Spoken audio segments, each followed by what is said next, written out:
Welcome to Prabhat news. వారంతా 44 సంవత్సరాల క్రితం ఆ కళాశాలలో చదువుకున్నారు. విద్యాభ్యాసంతో పాటు చక్కటి క్రమశిక్షణ సంస్కారం నేర్చుకున్నారు. విద్యను అభ్యసించే క్రమంలో ఈ పాఠశాలలో ఎవరు ఎలా ప్రవర్తించినప్పటికీ విద్యాభ్యాసం అనంతరం తమ జీవితాలలో చక్కగా ఒదిగిపోయారు. ఉన్నత చదువులు చదివి వివిధ ఉద్యోగాల్లో, వ్యాపారాలలో, సర్వీస్ రంగాల్లో సెటిల్ అయ్యారు.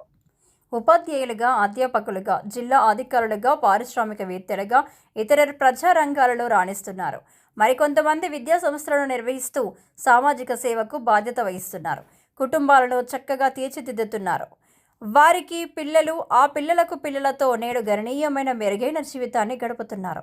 కొంతమంది తమ పిల్లలు విదేశాలలోనూ, ఉన్నత రంగాలలోనూ సెటిల్ అయిన విషయాన్ని చెప్పడం అందరూ ఆసక్తిగా విని పులకించడం జరిగింది. 44 సంవత్సరాల తర్వాత వారంతా ఒక చోటికి చేరారు. తమ మధుర స్మృతులను ఒకరినొకరు పంచుకున్నారు. జీవితంలో వారు సాధించిన విజయాలను, ఎదురైన అనుభవాలను, ఉద్యోగ జీవితంలో వారు ఆస్వాదించిన సంగతులను పరస్పరం చెప్పుకున్నారు, చర్చించుకున్నారు. అప్పట్లో అమాయకత్వంతో బిక్కుబిక్కుమంటూ కళాశాలలో తిరుగాడిన బాలికలు నేడు మహిళలై, విద్యావంతులై, ఉద్యోగస్తులై, చక్కటి గృహిణులై సంస్కారవంతంగా, సాంప్రదాయబద్ధంగా ఈ సమ్మేళనానికి హాజరు కావడం, ఒకరికొకరు గుర్తుంచుకోవడం, అనుభవాలను గుర్తు చేసుకోవడం జరిగింది. హాజరైన మహిళలంతా గ్రూపులుగా చేరి తమ సంగతులను తోటి మహిళలతో పంచుకున్నారు. ఆదివారం కనగిరిలోని జూనియర్ కళాశాల ఆవరణలో నిర్వహించిన పూర్వ విద్యార్థుల సమ్మేళనంలో కనిపించిన దృశ్యాలివి, వినిపించిన అంశాలివి. నిర్దిష్టమైన ఎజెండాతో ఈ కార్యక్రమం ఉదయం 10 గంటల నుండి సాయంత్రం 6 గంటల వరకు ఉత్సాహపూరిత, ఉద్వేగపూరిత వాతావరణంలో జరిగింది. జ్యోతి ప్రజ్వలనలు, సంతాపాలు, సన్మానాల సందేశాలు, గురువులకు గౌరవాలు, వ్యక్తిగత పరిచయాలు, ఆటపాటలతో ఈ కార్యక్రమం ఎంతో హుషారుగా జరిగింది.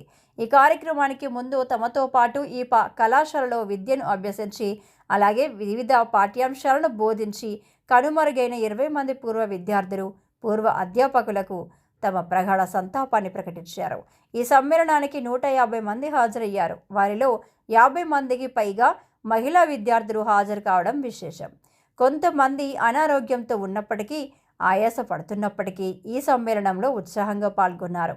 హైదరాబాద్, చెన్నై, విజయవాడ, విశాఖపట్నం, తెలంగాణ, ఆంధ్రప్రదేశ్ నలుమూలల నుంచి విద్యార్థులు ఈ కార్యక్రమానికి హాజరయ్యారు. వ్యయ ప్రయాసాలకు ఓర్చి వచ్చారు. తమ తోటి క్లాస్మేట్స్ని, బ్యాచ్మేట్స్ని, రూమ్మేట్స్ని కలుసుకునేందుకు, వారి వివరాలు తెలుసుకునేందుకు అత్యంత ఉత్సాహాన్ని ప్రదర్శించారు.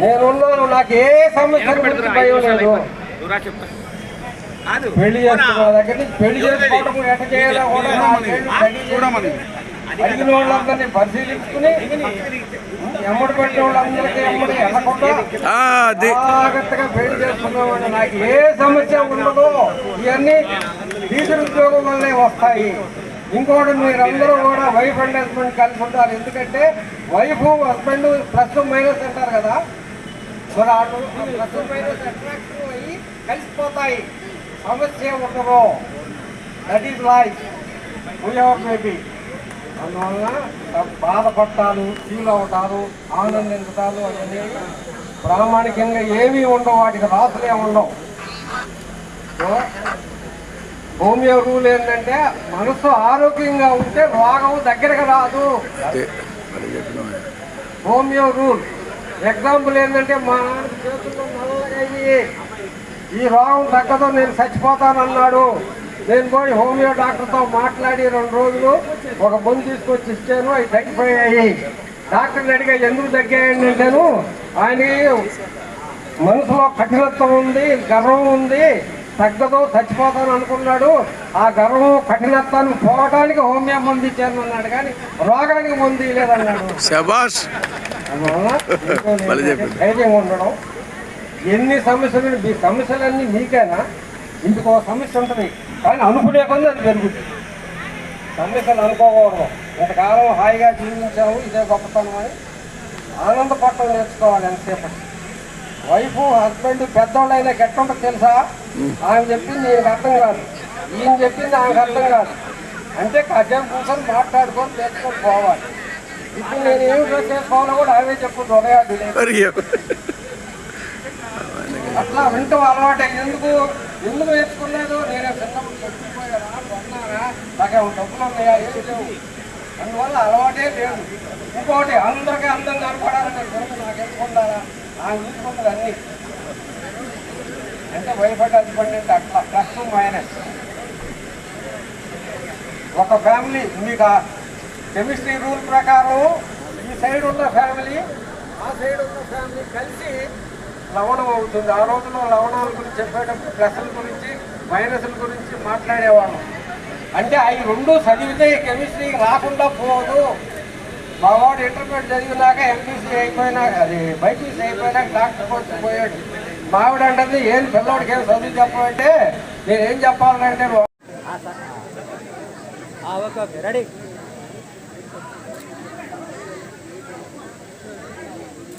అలా అలా కూడా వీడియో తీస్తున్నారు.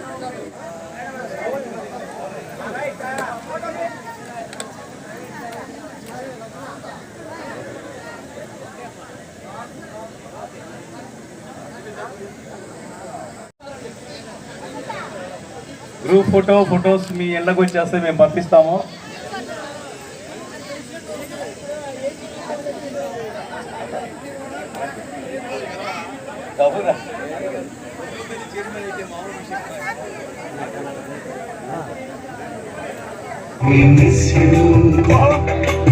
రాజా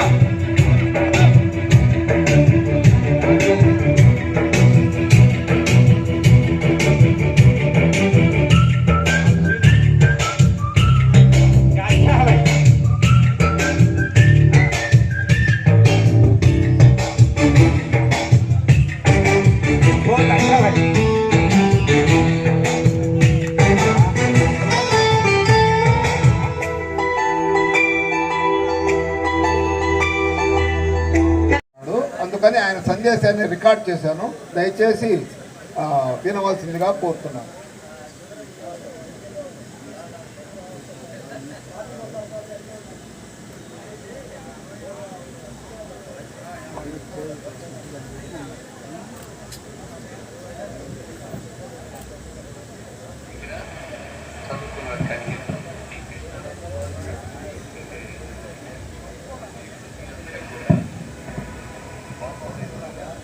స్పీకర్ దగ్గర పెట్టండి, కింద స్పీకర్ దగ్గర ప్రసాదించమని మనస్ఫూర్తిగా కోరుకుంటున్నాను.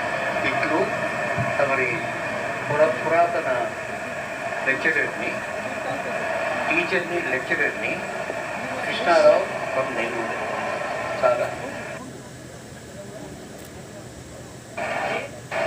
అయ్యా నా బంగారు నా దగ్గర చదువుకున్నారు కలిగిరు. నేను Krishnarao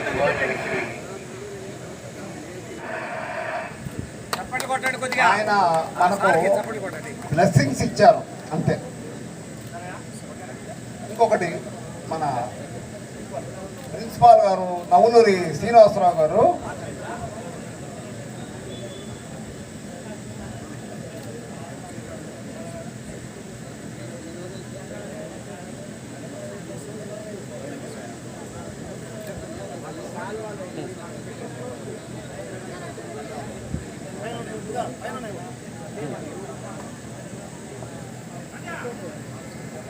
come to my house and then pray and then wish a better life to my family.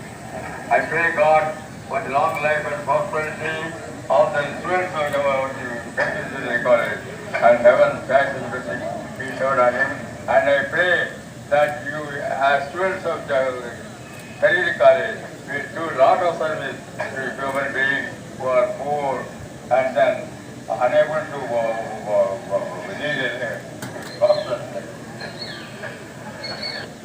the old students of government junior college Kariri have come to my house and then prayed and then wish a better life to my family. I pray God for the long life and prosperity of the students of our junior college and heaven thanks and blessing be showered on him. And I pray that you as students of the Kariri College will do a lot of service to human beings who are poor and then unable to lead a prosperous life.